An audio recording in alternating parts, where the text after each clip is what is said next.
guys, punta kami sa bukid.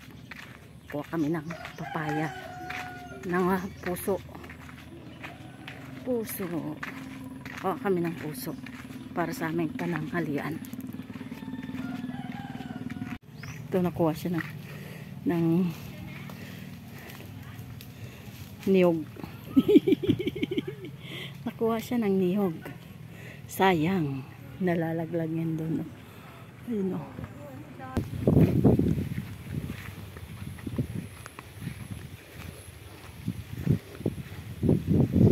Kami papunta sa bahay. Ayan. Kailangan tubig. Dito may tubig, maganda na yung ano niya.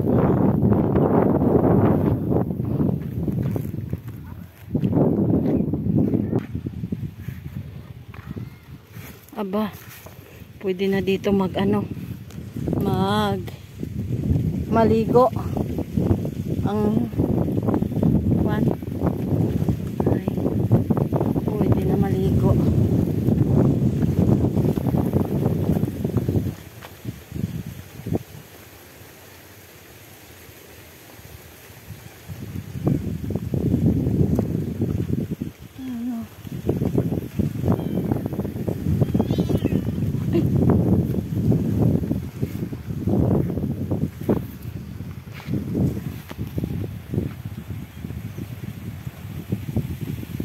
Kuha tayong puso ng mga langga.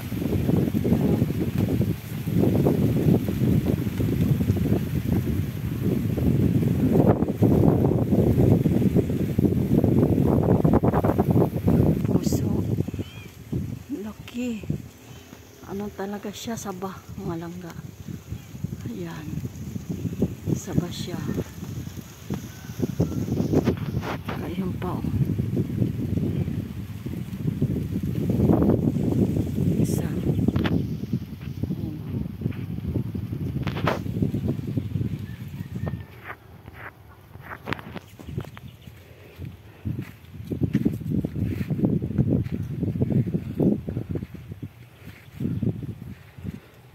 Ayan, mga kasakingan.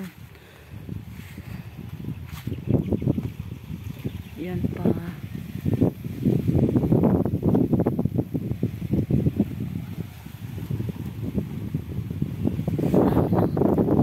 Ano? Kitang puso.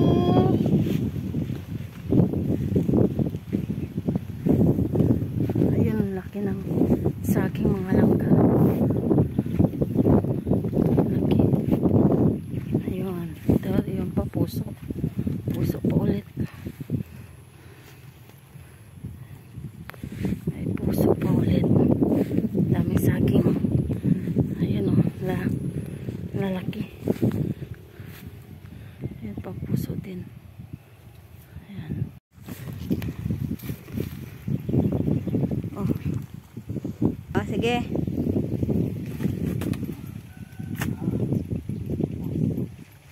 Close mo din. Sa din? Doon din.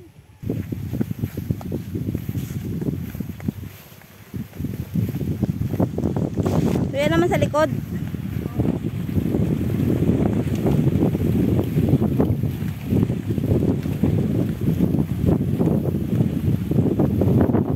Ako rin kasunod pa, May.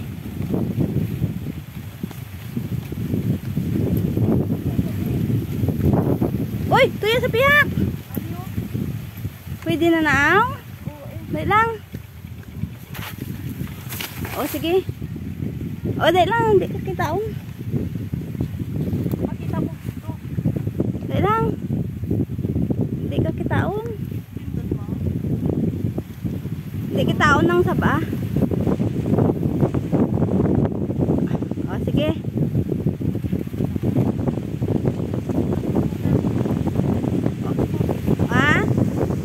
Boss? Mga langga. Puso ng saba. Ang laki. Yun o. 2 siyang piraso. Ayan. Yan. 2 piraso mga langga. 2 piraso na aking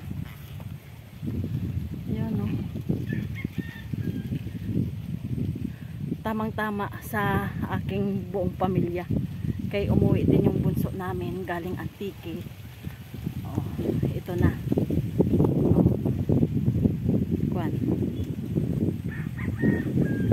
Meron na kaming panggulay. Manguha kami ng balatong mga langga doon sa gulayan.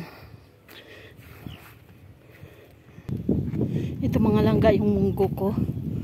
Yan. Dalawang kahon na medyo maliit. Pero marami-rami din to mga langga. Kapag ma-harvest na. Yan. Dalawang kahon. Ito ipaarado pa yan para itanim yung palay. Yan. Ito hindi na naarado pero namunga pa ulit. Pangalawang tubo niya. Sayang pa din to. Yung kwan, sitaw. Yan.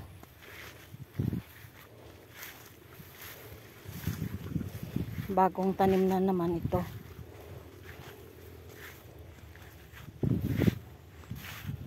Ayan ang mga okra, mga saluyot, yung patola, yung alokbati nasira mga langga sa sobrang init. Ito magandal panlaban ito sa init kasi gumagapang lang naman ito yung yung katawan niya. So importante kasi yung ugat niya sa ilalim, sariwa. Ayan.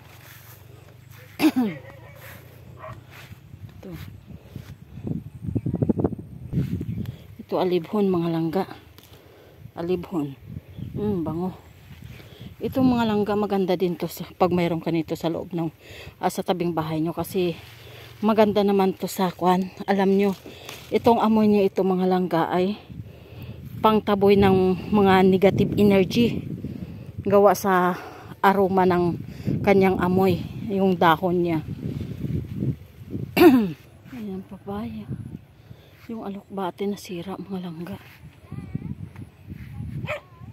Itong mga langga ay labog.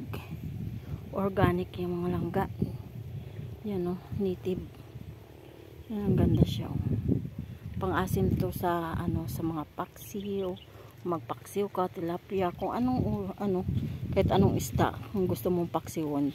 Ito ang nyo o. Ilalagay. Pula din siya, color din ng purple.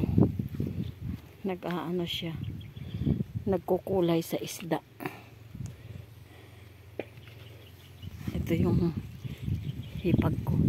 Nangunguha na siya ng okra at saka saluyot. Ayan.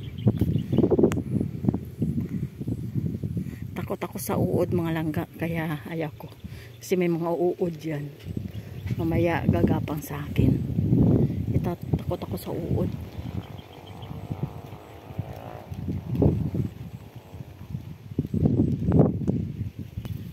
Mga langka, kabilugan ng aming lupa. Ayan. May mga tanim na yung langka. Yun hanggang doon sa may tubuhan. Doon sa may sa may niyog. Yan. Ayun mga langka at saka niyog. Ito yung namin. Kabilugan na lupa. Hanggang doon sa dulo. Hanggang doon sa dulo. Yun ang may bubong na yero. Yan yung bahay ko at bahay ng ate ko.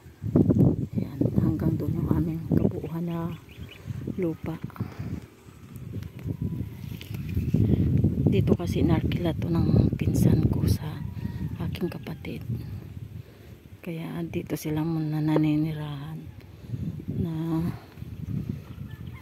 bahay kubo. Pero at least maraming gulay na pangbinta.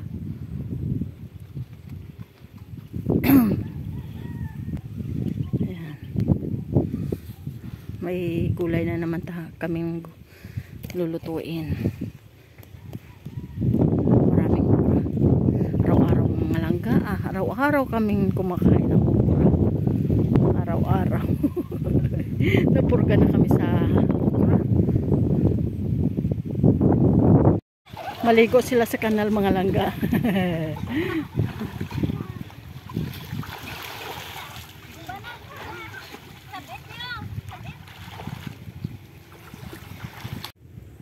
Uwi na kami langga. Kasi masama ang panahon na ambon-ambon na, kaya kami uuwi na. Ay medyo malayo-layo pa tong lalakarin namin. Malayo-layo ng lalakarin namin.